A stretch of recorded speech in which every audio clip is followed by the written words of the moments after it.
These Titanic actors got injured so badly during filming, they're still dealing with it decades later.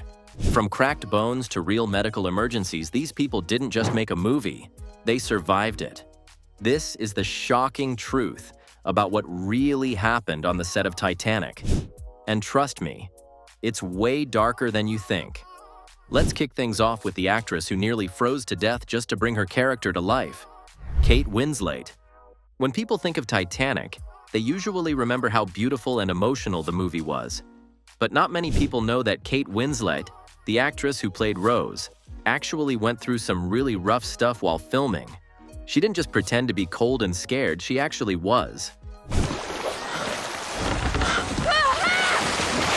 During the filming of all those scenes in the freezing water, Kate didn't wear a wetsuit. Most of the crew and other actors had some kind of protection under their costumes to keep warm, but she chose not to. She wanted everything to feel as real as possible, both for her and for the audience. But it came at a big cost. There was lots of water, and that amount of water, I think, honestly, they couldn't heat it. There was just too much of it. All right, okay. After spending hours and hours in icy cold water, Kate got severe pneumonia. She later said in interviews that she was freezing all the time and couldn't stop shaking. And no, she wasn't acting. She said it herself. "I was genuinely freezing and shaking. It wasn't acting. I was very sick." Yeah, I was really cold. And it didn't end there.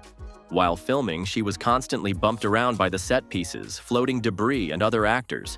She ended up with tons of bruises on her arms and legs. Some scenes were really physical, and she didn't have much protection, so her body took a beating. Marble floor covered in sand, and I just went bang. I very, very badly injured my back. Even after the movie was done filming, Kate didn't go back to normal right away. She had a chronic cough that stuck around for a long time. And she admitted in later interviews that ever since filming Titanic, she feels scared and anxious when she's in very cold water. It's like her body remembers the stress and pain, even years later. That's something that never fully went away. And if you thought that was bad, wait till you hear what happened when someone literally broke a bone on set.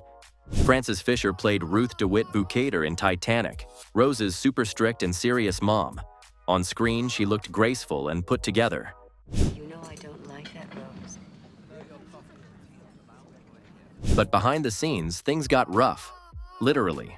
While filming one of the intense scenes where the Titanic is sinking, the set was designed to tilt just like the real ship did. The deck was slanted, water was everywhere, and people were running around in total chaos. It was meant to look realistic, and it totally did. But it was also very dangerous. Frances was doing her part in the scene when she suddenly slipped and fell hard on the tilted deck. She landed directly on her tailbone, which is the small bone at the bottom of your spine. At the time, she thought it was just a bad bruise and didn't make a big deal out of it. After all, accidents happen, right? But this wasn't just a simple bruise. Over time, she realized the pain never really went away.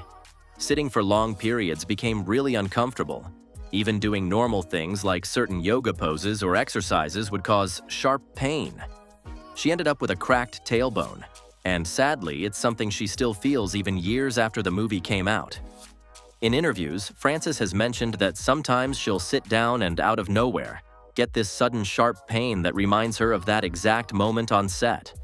Can you imagine one fall during a movie scene affecting your body for the rest of your life? But this next one didn't just fall. He ran straight into lifelong pain while playing the villain. When you think of the bad guy in Titanic, you probably picture Cal Hockley, the rich, rude fiancé who made Rose's life miserable. That role was played by Zane, and he totally nailed it. He was charming and scary at the same time, which made him one of the most memorable villains in movie history. My fiancé! Yes, you are, and my wife in practice, if not yet. But while Cal was out there yelling, throwing money, and chasing Jack and Rose around the ship, Zane was going through something painful in real life, something that stayed with him long after the camera stopped rolling. During one of the big action scenes near the end of the movie, Billy had to run through rushing water and avoid falling props as the ship was sinking. It was a dangerous setup, with tons of moving parts. The water was being sprayed with a lot of pressure, and there were explosions and chaos all around. At one point, while running through this scene, Billy jerked his neck really hard, way too fast.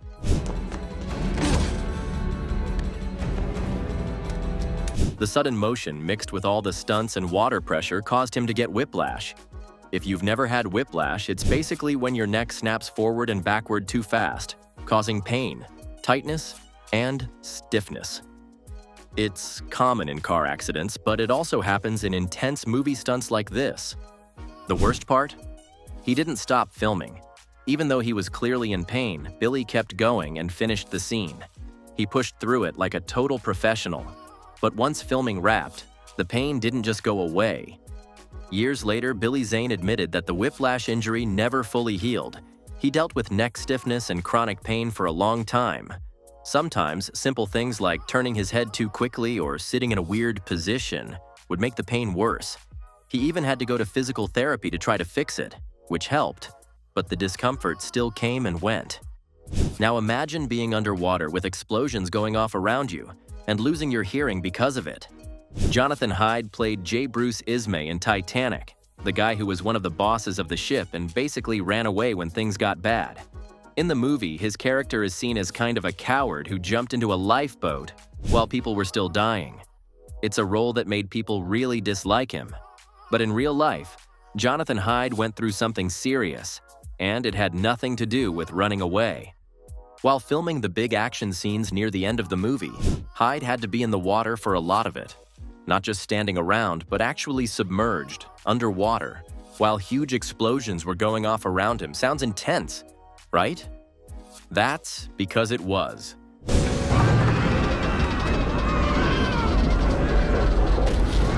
The crew used powerful water cannons and explosive effects to make the sinking ship look realistic. And yeah, it definitely looked real on screen, but it also came with some real danger. During one of those scenes, the pressure from the explosions and the loud underwater blasts caused serious damage to Jonathan Hyde's ear.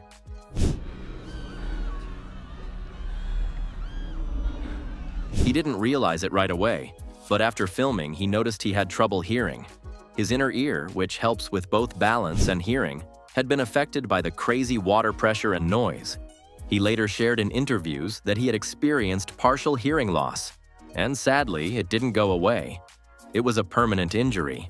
It might sound strange, but water can actually do a lot of damage if the pressure or sound is too intense, especially when you're underwater. And that's exactly what happened to Hyde. The mix of explosive force and being underwater at the same time was just too much.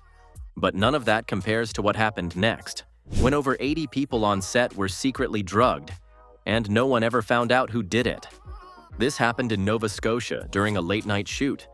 Everyone had been working for hours and was super hungry, so when dinner came, clam chowder by the way, everyone dug in. But within minutes, something started to feel very wrong.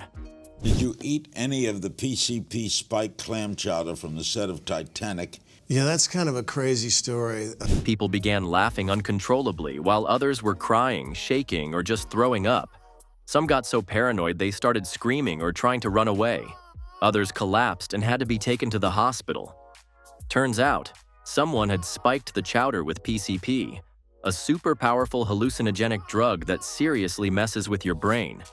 I don't know who did it or why, and I opened up my door and I saw a couple of ambulances pulling in and... Even James Cameron, the director, got hit. He said he realized something was off when a crew member's eyes looked like neon lights. That's not normal. Cameron immediately went to the bathroom and forced himself to throw up to try and get it out of his system. The whole set turned into complete chaos. It wasn't just a few people getting sick. Over 80 cast and crew members were affected. People were panicking, falling down, or acting out of control. Some even thought they were dying. A bunch of them had to be taken to the hospital where doctors confirmed they had been drugged with PCP. And here's the wildest part. To this day, no one knows who did it. There were rumors and guesses, but the person who spiked the chowder was never officially caught. It's one of the biggest unsolved mysteries in Hollywood history. Even though this didn't cause any long-term physical injuries like broken bones or pneumonia, a lot of people who were there say it really messed them up mentally. Imagine going to work on a movie set and waking up in a hospital with no memory of how you got there. That's not something you just forget. Some crew members said they were scared to eat on set after that. Others talked about how disturbing the hallucinations were. And honestly, who could blame them? It's terrifying to know someone on your own team would do something like that. If this blew your mind, hit that like button, subscribe for more crazy behind-the-scenes stories, and drop a comment. Would you risk your health for a movie role?